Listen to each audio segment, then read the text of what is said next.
ब्रह्ममुरारिसुरार्चितलिङ्गं निर्मलभासितशोभितलिङ्गम्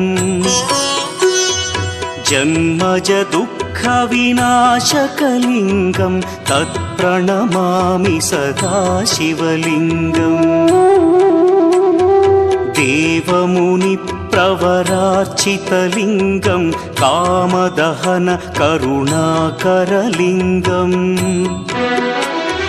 रावणदर्पविनाशकलिङ्गं तत्प्रणमामि सदा शिवलिङ्गम्